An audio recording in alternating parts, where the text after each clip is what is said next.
నమస్తే, నేను Varaprasad. Welcome to 30/60. ముందుగా హెడ్లైన్స్ చూద్దాం. ఏపీ తీరంలో కియాంత అలజడి, రేపటి నుంచి భారీ వర్షాలు, రెండో ప్రమాద హెచ్చరిక జారీ.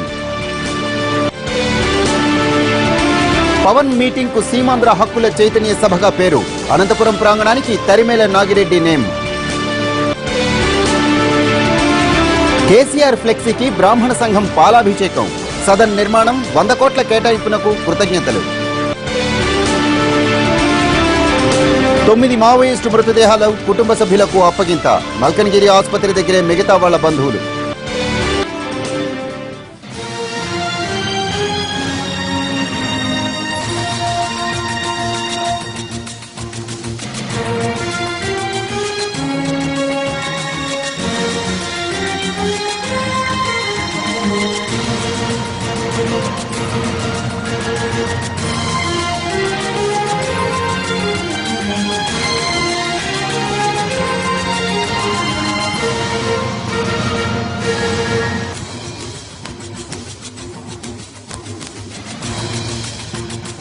ఏవీబీలో జరిగినది ఫేక్ ఎన్కౌంటర్ కాదన్నారు ఏపీ డీజీపీ సాంబశివరావు. ఎన్కౌంటర్ జరిగిన ప్రాంతంలో ఆయన ఏరియల్ సర్వే నిర్వహించి మీడియాకు ఫోటోలు విడుదల చేశారు. అక్కడ జరిగినది ఫేక్ ఎన్కౌంటర్ అయితే తమ పోలీసుల్ని ఎందుకు చంపుకుంటామని ఆయన ప్రశ్నించారు. పోస్టుమార్టం నివేదికలో అన్ని విషయాలు వెలుగులోకి వస్తాయన్నారు. విషం పెట్టి చంపారన్న ఆరోపణలని అవాస్తవమన్నారు ఆయన.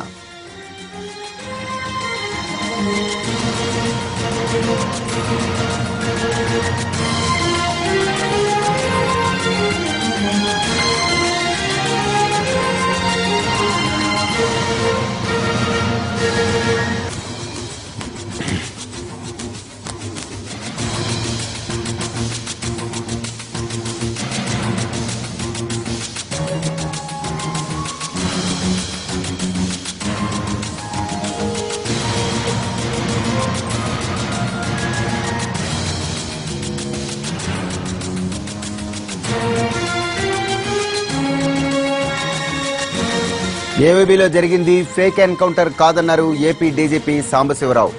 ఎన్కౌంటర్ జరిగిన ప్రాంతంలో ఆయన ఏరియల్ సర్వే నిర్వహించి మీడియాకు ఫోటోలు విడుదల చేశారు. అక్కడ జరిగినది ఫేక్ ఎన్కౌంటర్ అయితే తమ పోలీసుల్ని ఎందుకు చంపుకుంటామని ఆయన ప్రశ్నించారు. పోస్టుమార్టం నివేదికలో అన్ని విషయాలు వెలుగులోకి వస్తాయన్నారు. విషం పెట్టి చంపారన్న ఆరోపణలన్నీ అవాస్తవమన్నారు ఆయన.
ఏవీబీలో జరిగినది ఫేక్ ఎన్కౌంటర్ కాదన్నారు ఏపీ డీజీపీ సాంబశివరావు. ఎన్కౌంటర్ జరిగిన ప్రాంతంలో ఆయన ఏరియల్ సర్వే నిర్వహించి మీడియాకు ఫోటోలు విడుదల చేశారు. అక్కడ జరిగింది ఫేక్ ఎన్కౌంటర్ అయితే తమ పోలీసులు ఎందుకు చంపుకుంటామని ఆయన ప్రశ్నించారు.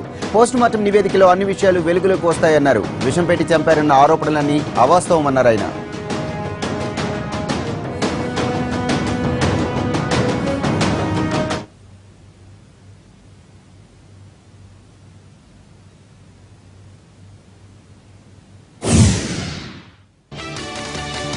ఏవీబీలో ఎన్కౌంటర్ కేంద్ర రాష్ట్ర ప్రభుత్వాల కుట్రంటూ విరుచుకుపడ్డారు మావోయిస్టులు. సీఎం చంద్రబాబు, పోలీసులు టార్గెట్ గా శ్యామ్ పేరుతో ఓ లేఖను విడుదల చేశారు. అలిపిరిలో తప్పించుకున్న చంద్రబాబు ఈసారి తమ నుంచి తప్పించుకోలేరని, అవసరమైతే ఆత్మాహుతి దాడులకైనా దిగుతామని హెచ్చరించారు. కోవట్ల సాయంతో అన్నంలో విషం కల్పించారని ఆరోపించారు. సభ్యులంతా ఆహారం తిని స్పృహ కోల్పోయిన తర్వాత వచ్చి పోలీసులు కాల్పులు జరిపారన్నది లేఖలో సారాంశం. తగిలింది పెద్ద దెబ్బ అయినా తట్టుకుని నిలబడతామన్నారు. ప్రభుత్వ పెద్దలతో పాటు పోలీసులు కూడా భారీ మూల్యం చెల్లించుకోక తప్పదని హెచ్చరించారు. అగ్రనాయకత్వాన్ని నిర్మూలించే కుట్రలో ప్రభుత్వానికి సహకరించిన మాజీల అంతు తెలుస్తామని వార్నింగ్ ఇచ్చింది మావోయిస్టు పార్టీ.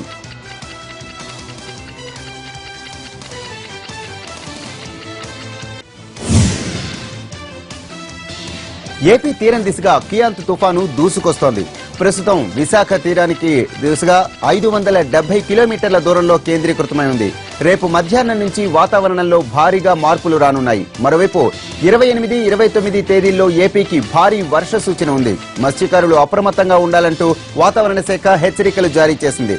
రేపు సాయంత్రానికి తిరిగి వచ్చేయాలని సూచించారు అధికారులు. ఇక తుపాను ప్రభావంతో కోస్తా, రాయలసీమల్లో వర్షాలు కురవచ్చని అంచనా వేస్తోంది వాతావరణ శాఖ. మరోవైపు ఏపీలోని అన్ని పోర్టుల్లో 1వ నెంబరు ప్రమాద హెచ్చరికను జారీ చేశారు. రాజధాని నిర్మాణానికి స్విస్ ఛాలెంజ్ పై వేసిన నోటిఫికేషన్ ను ఉపసంహరించుకుంది ఏపీ ప్రభుత్వం. చట్టంలో ప్రభుత్వం అనేక మార్పులు చేసిందని, ఆ మార్పులకు అనుగుణంగా మళ్లీ తాజా నోటిఫికేషన్ ఇస్తామని హైకోర్టుకు చెప్పారు ఏపీ అడ్వకేట్ జనరల్. అప్పుడు ఎవరైనా దరఖాస్తు చేసుకోవచ్చని వివరించారు. దాంతో స్విస్ ఛాలెంజ్ పై దాఖలైన కేసును కొట్టేసింది కోర్టు. తాజా నోటిఫికేషన్ గనుక కోర్టు ఆదేశాలకు వ్యతిరేకంగా ఉంటే మళ్లీ హైకోర్టును ఆశ్రయించాలని పిటిషన్ కు సూచించింది.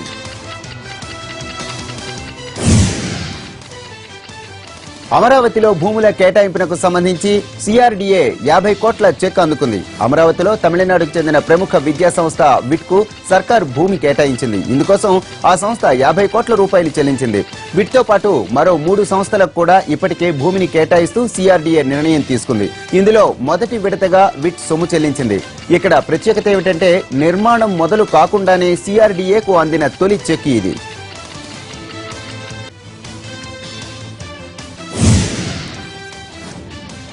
ఏపీ ప్రివిలేజ్ కమిటీ సమావేశం 2వ రోజు జరిగింది. ఇవాళ 6 ఎమ్మెల్యేలు హాజరు కావాల్సి ఉండగా 5 అటెండ్ అయ్యారు. ఆళ్ల రామకృష్ణారెడ్డి, ముత్యాల నాయుడు, సునీల్ కుమార్, సంజీవయ్య, కంబాల జోగులు హాజరయ్యారు. మాచర్ల ఎమ్మెల్యే పిన్నెల్లి రామకృష్ణారెడ్డి విదేశీ పర్యటనలో ఉండడంతో ఆయన విచారణకు హాజరు కాలేదు. నవ్యాంధ్ర రాజధాని అమరావతిలో పరిపాలనా నగరాన్ని 2018 నాటికి పూర్తి చేయాలని ఏపీ సీఎం చంద్రబాబు అధికారులకు సూచించారు. అడ్మినిస్ట్రేటివ్ సిటీతో రాజధానికి కొత్త రూపు ఊపు రావాలన్నారాయన. అమరావతి నగర నిర్మాణంపై ఏపీ సీఎం చంద్రబాబు అధికారులతో సమీక్షించారు. ప్రకాశం బ్యారేజ్ ఓవైపు దుర్గమ్మ ఉండగా మరోవైపు బుద్ధుడి విగ్రహాన్ని ఏర్పాటు చేయాలన్న ఆలోచనలో ఉంది. అమరావతిలో 10 ఎకరాల విస్తీర్ణంలో హస్తకళల గ్రామాన్ని ఏర్పాటు చేయాలని కూడా సీఎం సూచించారు. చేతి వృత్తుల వారిని అభివృద్ధిలో భాగస్వాముల్ని చేయాలని ఆదేశించారు. నవంబర్ 1 నుంచి అడ్మినిస్ట్రేటివ్ సిటీ నిర్మాణం ప్రారంభానికి శ్రీకారం చుడుతోంది ప్రభుత్వం. అమరావతిని పర్యాటక ప్రాంతంగా తీర్చిదిద్దడంతో పాటు ఆధ్యాత్మిక కేంద్రంగానూ అభివృద్ధి చేయబోతోంది. టీటీడీ వెంకటేశ్వర స్వామి ఆలయం, ఇస్కాన్ కృష్ణుడి గుడితో పాటు మసీదు, చర్చి కూడా నిర్మించేందుకు ప్రణాళికలు రచిస్తోంది.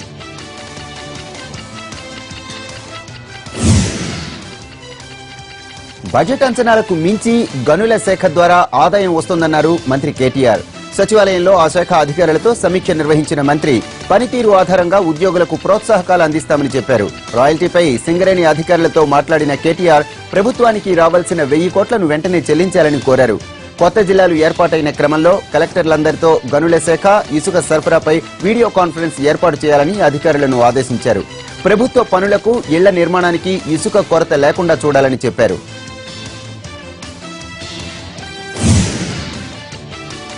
తెలంగాణ భవన్లో సీఎం కేసీఆర్ కి ఫ్లెక్సీకి పాలాభిషేకం చేశారు అర్చకులు. బాలానగర్ కార్పొరేటర్ నరేంద్ర ఆచారి ఆధ్వర్యంలో కేసీఆర్ కు పాలాభిషేకం నిర్వహించిన పూజారులు బ్రాహ్మణ కార్పొరేషన్ కు 100 కోట్ల కేటాయింపు, బ్రాహ్మణ సదన్ నిర్మాణానికి హామీ ఇచ్చిన కేసీఆర్ కు కృతజ్ఞతలు తెలిపారు.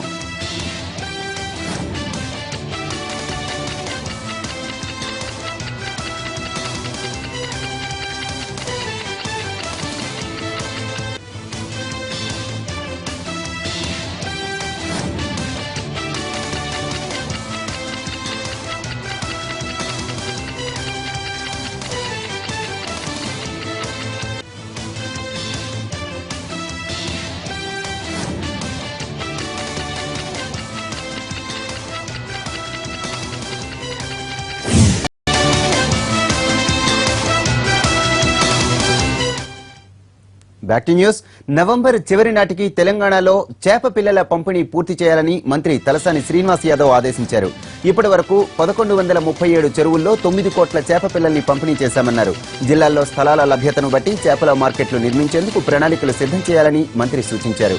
తెలంగాణలో మొత్తం 4553 చెరువులకు గాను 30 కోట్ల చేప పిల్లల్ని పంపిణీ చేయాలని మత్స్యశాఖ లక్ష్యంగా పెట్టుకుంది. అధికారులు, సప్లయర్లు, గంగపుత్రులు అందరూ సమన్వయంతో పనిచేస్తే లక్ష్యాన్ని సాధించడం పెద్ద కష్టం కాదన్నారు మంత్రి తలసాని.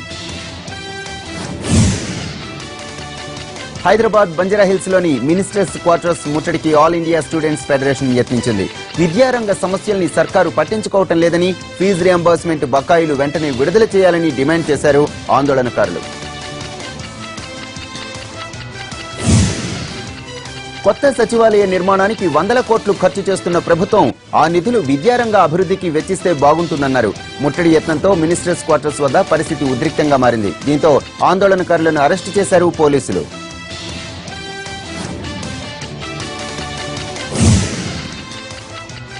ఏఓబీలో జరిగిన ఎన్కౌంటర్ పై హైకోర్టులో విచారణ వచ్చే బుధవారానికి వాయిదా పడింది. మల్కన్గిరి ఎన్కౌంటర్ లో చనిపోయిన మావోయిస్టుల మృతదేహాలను విశాఖకు తరలించాలని హైకోర్టును కోరారు పిటిషనర్.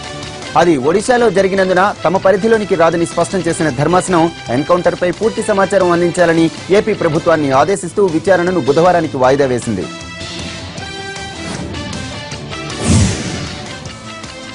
ఏఓబీలో జరిగింది బూటకపు ఎన్కౌంటర్ అని ఆరోపించారు సిపిఐ ఏపీ రాష్ట్ర కార్యదర్శి రామకృష్ణ. పట్టుకున్న మావోయిస్టులను నిరాయుధులను చేసి హతమార్చారని ఆరోపించారు. ఎన్కౌంటర్ పై హైకోర్టు సిట్టింగ్ జడ్జితో విచారణ జరపాలని డిమాండ్ చేశారు రామకృష్ణ. ప్రజా సమస్యలపై పోరాడుతున్న ప్రతిపక్షాల మీద టెర్రరిస్టులని ముద్ర వేస్తున్నారంటూ ఏపీ సీఎం చంద్రబాబుపై మండిపడ్డారు సిపిఎం రాష్ట్ర కార్యదర్శి మధు. ఆ వ్యాఖ్యలను వెంటనే ఉపసంహరించుకోవాలని సూచించారు. విజయవాడలో కాలవకట్టవాసులకు పట్టాలివ్వాలంటూ ప్రజా చైతన్య పాదయాత్ర నిర్వహించింది సిపిఎం. టీడీపీ ఎన్నికల హామీలను నెరవేర్చాలన్నారు మధు. హోదా కోసం అసెంబ్లీలో పోరాడుతున్న వైసీపీ ఎమ్మెల్యేలను ప్రభుత్వం విచారణ పేరిట వేధిస్తోందని, రోజలాగానే మిగిలిన ఎమ్మెల్యేలపై వేటు వేయాలని చూస్తున్నారని అన్నారు. విభజన హామీల అమలు కోసం ప్రతిపక్షాలన్నింటితో కలిసి పోరాటం చేస్తామన్నారు మధు.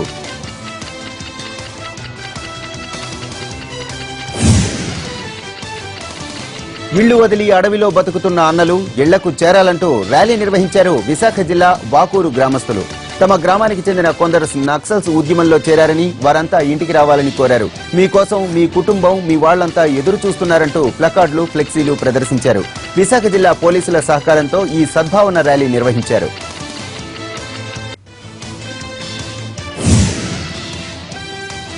హైదరాబాద్ కేబీఆర్ పార్క్ వద్ద బ్రెస్ట్ క్యాన్సర్ అవేర్నెస్ వాక్ నిర్వహించారు. ఈ కార్యక్రమంలో టీఆర్ఎస్ ఎంపీ కవిత, హీరో నందమూరి బాలకృష్ణ, నటి మంచు లక్ష్మి సహా పలువురు ప్రముఖులు పాల్గొన్నారు.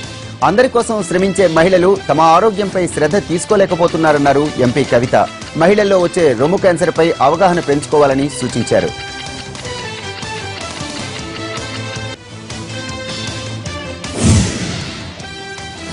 అనంతపురంలో పవన్ కళ్యాణ్ నిర్వహించే సభకు సీమాంధ్ర హక్కుల చైతన్య సభగా పేరు పెట్టారు. నవంబర్ 10న ప్రభుత్వ జూనియర్ కళాశాలలో పవన్ కళ్యాణ్ సభ జరగనుంది. కాలేజీలో సభ జరిగే మైదానానికి తరిమేళ్ల నాగిరెడ్డి మైదానం అని పేరు పెట్టారు. వేదికకు కల్లూరు సుబ్బారావు అని పేరు ఖరారు చేశారు. దాదాపు నెల రోజుల క్రితం అంబర్పేటలో తాగుబోతుల వల్ల రోడ్డు ప్రమాదంలో గాయపడి అప్పటి నుంచి ఆసుపత్రిలో చికిత్స పొందుతున్న సంజన ఆరోగ్య పరిస్థితి మెరుగుపడింది. ఆమెను ఇవాళ డిశ్చార్జ్ చేయాలని వైద్యులు నిర్ణయించారు. అయితే ఆమె పూర్తిగా కోలుకోవడానికి మరికొన్ని రోజులు పట్టవచ్చని చెబుతున్నారు.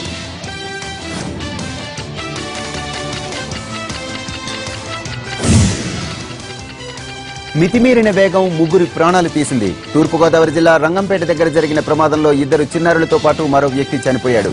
పడిసలేరు ఏడీబీ రోడ్డు వద్ద ఆర్టీసీ బస్సు ఎదురుగా వస్తున్న ఆటోను ఢీకొట్టడంతో ఆటోలో ప్రయాణిస్తున్న 2 పిల్లలతో మరొకరు అక్కడికక్కడే చనిపోయారు. మరికొంతమంది తీవ్రంగా గాయపడ్డారు. వారిని రాజానగరం ఆసుపత్రికి తరలించారు.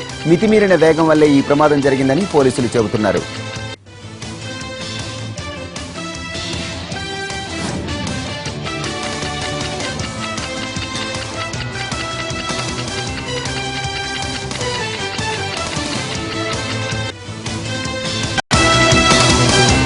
Back to news.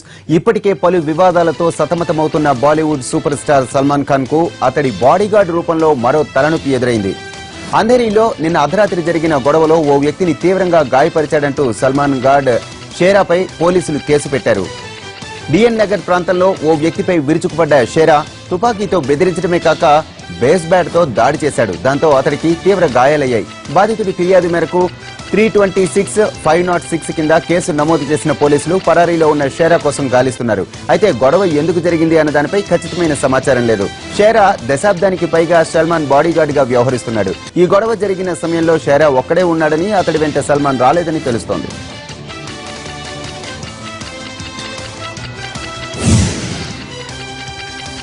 Pak రేంజర్ల కాల్పులను తిప్పికొట్టింది Bharat. నిన్నటి నుంచి జరుగుతున్న ఎదురు కాల్పుల్లో 8 మంది పాక్ రేంజర్లు చనిపోయినట్టు తెలుస్తోంది. కాల్పుల విరమణ ఒప్పందాన్ని ఉల్లంఘించిన పాకిస్తాన్ ఆర్ఎస్పురా సెక్టార్లో దాడులకు తెగబడింది. అయితే వాటిని తిప్పికొట్టాయి భారత బలగాలు. 15 బీఎస్ఎఫ్ పోస్టుల టార్గెట్ గా పాక్ రేంజర్లు కాల్పులు జరపగా వాటిని తిప్పికొడుతున్నాయి బలగాలు. మరోవైపు పాక్ రేంజర్లు జరిపిన కాల్పుల్లో 11 మంది పౌరులు గాయపడ్డారు. వారిని వెంటనే సమీపంలోని ఆసుపత్రులకు తరలించినట్టు తెలుస్తోంది. ఇళ్ల మీద కూడా విచక్షణారహితంగా కాల్పులు జరుపుతున్నాయి పాక్ బలగాలు. ఒడిశాలో సీఎం నవీన్ పట్నాయక్ మీటింగ్ లో భీభత్సం జరిగింది. మయూర్భంజ్ లో సీఎం మీటింగ్ జరుగుతుండగా కొందరు నిరసనకారులు గుడ్లు వీసిరారు. దీంతో రగడ ప్రారంభమైంది. పోలీసులు వారిని అడ్డుకునే ప్రయత్నం చేశారు. అయితే నిరసనకారులు తిరగబడ్డంతో వారి మధ్య తోపులాట జరిగింది. మీటింగ్ కు వచ్చిన వారు గుడ్లు వీసిరిన వారిని చితకబాదారు.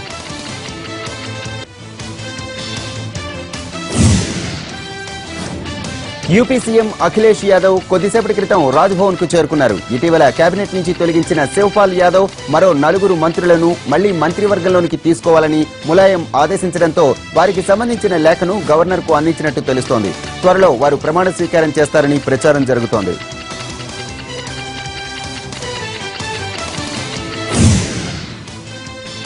ఉత్తరప్రదేశ్ లో బీజేపీకి ఆదరణ పెరుగుతోందన్నారు కేంద్ర మంత్రి వెంకయ్య నాయుడు.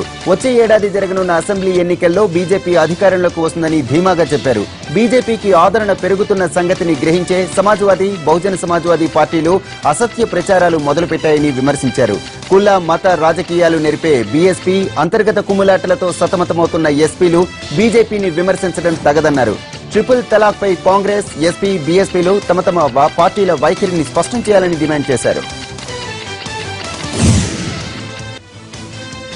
హెయిర్ కటింగ్ కత్తెరతో చేస్తారు. దేశంలో ఎక్కడైనా ఇదే పద్ధతి ఉంటుంది. కానీ గుల్బర్గా జిల్లాలో ఓ బార్బర్ వెరైటీగా హెయిర్ కట్ చేస్తున్నాడు. గుల్బర్గా జిల్లాలోని షాహాబాద్ లో రాజ్ మెన్స్ పార్లర్ నడుపుతున్న అతగాడు క్యాండిల్ కటింగ్ చేస్తున్నాడు. కొవ్వొత్తిని వెలిగించి టకటకమని జుట్టును తెగ నరుకుతున్నాడు. దువ్వెనతో తలదువ్వి కత్తెరతో కత్తిరించినట్లే అందంగా కేశాలంకరణ చేస్తున్నాడు. ఆశ్చర్యంగా ఉన్న ఇది నిజం. ఈ వెరైటీ బార్బర్ ప్రతిభ తెలుసుకున్న యువత పెద్దగా అతని సెలూన్ కు క్యూ కడుతున్నారు.